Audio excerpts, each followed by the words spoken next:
Hello dear students, welcome to resultadda.com1। अभी हम लोग चल रहे हैं जर्नल में। जर्नल के 3 पार्ट बन गए, पार्ट ए बी सी। मैंने छोटी छोटी एंट्रीज को ब्रेक किया है, बिल्कुल स्टेप वाइज। आशा है कि आपने उसको नोट डाउन किया होगा और समझा होगा।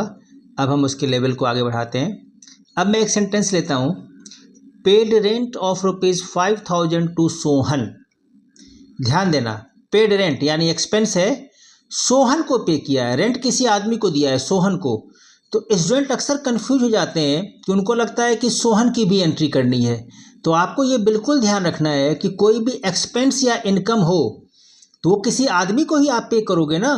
तो अगर इसमें किसी आदमी का नाम दिया हुआ है पे के साथ या रिसीव के साथ, तो वो नाम वहाँ पे काम नहीं करेगा। तो ये बिल्कुल ध्यान रखना कि वहाँ पे जैसे पेड रेंट टू सोहन है तो सोहन और रेंट मत कर देना, या सोहन इन कैश मत कर देना, क्योंकि रेंट जिसको भी आप देंगे कोई ना कोई आदमी ही तो होगा, तो उसका नाम है। तो एक्सपेंस इनकम में अगर किसी आदमी का नाम लिखा हुआ है पे के साथ या रिसीव के साथ, तो उसका नाम काम नहीं करेगा। तो पेड रेंट, तो 2 वर्ड्स हमारे आ गए। पे किया यानी क्या पे किया, कैश, और दूसरा वर्ड आ गया रेंट। कैश हमारा रियल अकाउंट हुआ, और रियल अकाउंट का लॉ कहता है मूवमेंट इसका कैसे करता है, real account moves in and out. Rent is nominal account, और नॉमिनल अकाउंट का लॉ क्या है, nominal account moves in expense और इनकम। जब हमने रेंट पे किया तो कैश आपके पास से आउट हुआ, तो इसलिए क्रेडिट हो जाएगा। और जब आपने रेंट पे किया तो रेंट आपके लिए एक्सपेंस है, ये डेबिट हो जाएगा। आप एंट्री पास कर देंगे, rent account debit to cash account. Same मैंने एग्जाम्पल और ले लिया, received commission of ₹9,000 from Shyam. फिर इनकम की बात हो रही है, आदमी का नाम लिखा हुआ है, तो यहाँ पे नाम काम नहीं करेगा। रिसीव किया, क्या रिसीव किया, इसका मतलब कैश, और दूसरा वर्ड हो गया कमीशन। कैश हो गया आपका रियल अकाउंट, कमीशन हो गया नॉमिनल अकाउंट। रियल अकाउंट का नियम क्या है, मूव्स इन एंड आउट, और कमीशन नॉमिनल, नॉमिनल का क्या है, एक्सपेंस एंड इनकम। आपने रिसीव किया है तो कैश आपके पास इन हुआ, तो कैश डेबिट होगा, और आपने कमीशन रिसीव किया है तो कमीशन आपके लिए इनकम है, तो ये क्रेडिट हो जाएगा। हम एंट्री पास कर देंगे, cash account debit to commission account. बिल्कुल लॉजिकली समझना, ये नहीं कि लाइंस अकाउंटिंग में जानबूझ के बढ़ाई जाती है कि आप उसमें कंफ्यूज हो जाएं। तो आपको लॉजिकल बात करनी है। अब आते हैं डिस्काउंट, मतलब छूट। डिस्काउंट 2 तरह का होता है, एक होता है ट्रेड डिस्काउंट और दूसरा होता है कैश डिस्काउंट। ट्रेड डिस्काउंट जो है, जो हमारे मैन्युफैक्चर होते हैं वो डायरेक्टली जो हमारे होलसेलर हैं या रीजन हेड होते हैं उनको अलाउ करता है, क्योंकि वो बल्क में खरीदते हैं, उस पर एक डिस्काउंट फिक्स दिया जाता है। तो इसीलिए मैंने एक डेफिनेशन भी लिख दिया कि trade discount is allowed by the seller at fixed percentage of the list price.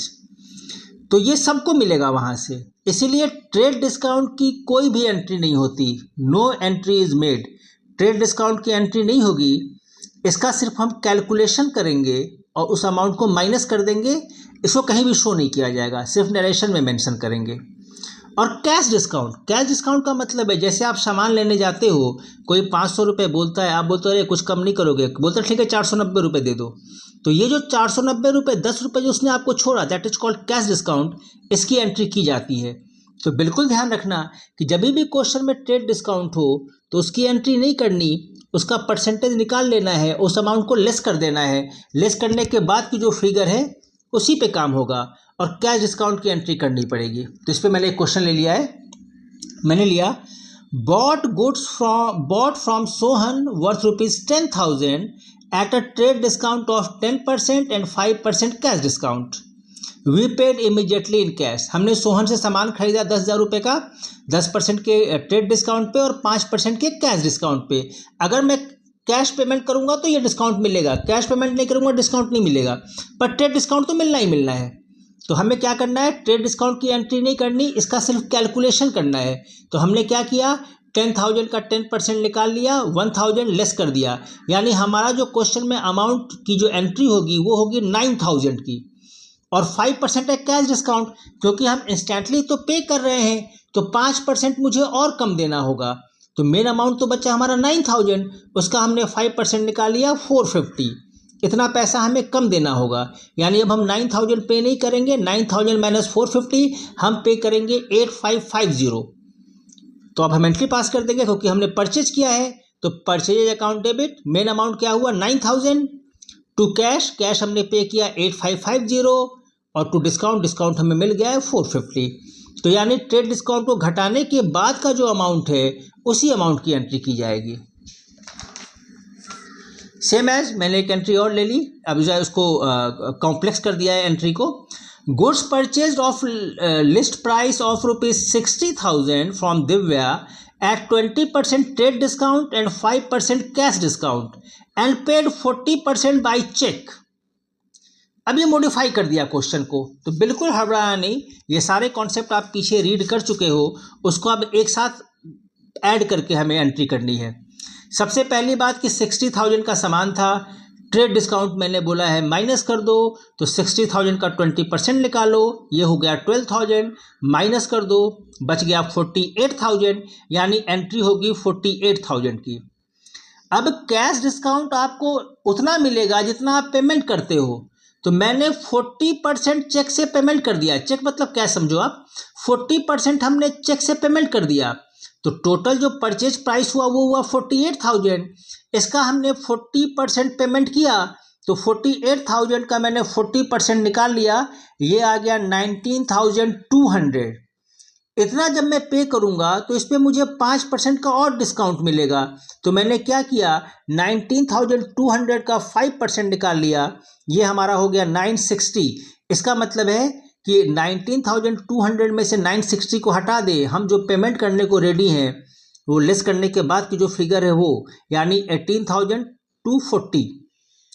40% तो हमने कैश दिया, इसका मतलब 60% तो आपने पेमेंट नहीं किया, इसका मतलब 60% बाकी रह गया। बाकी रह गया मतलब हमने दिव्या से खरीदा है, दिव्या का नाम मेंशन करना पड़ेगा, तो 48,000 का ही 60% हमें निकाल लिया, 28,800 ये उधार रह गया।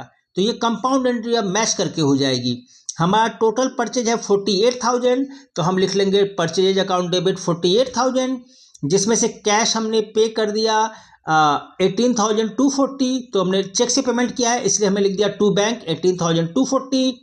960 का डिस्काउंट मिल गया, टू डिस्काउंट अकाउंट 960, और 60% उधार है, तो उधार के लिए तो आपको पता ही है नाम लिखना पड़ेगा, टू दिव्या 28,800।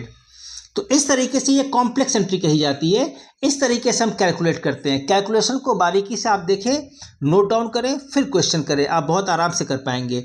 मैं सारे एंट्रीज, सारे क्वेश्चंस को पार्ट वाइज डील इसलिए कर रहा हूं क्योंकि जर्नल पे आपका पकड़ होना बहुत ज़रूरी है, अदरवाइज अकाउंटिंग आप समझ नहीं पाएंगे।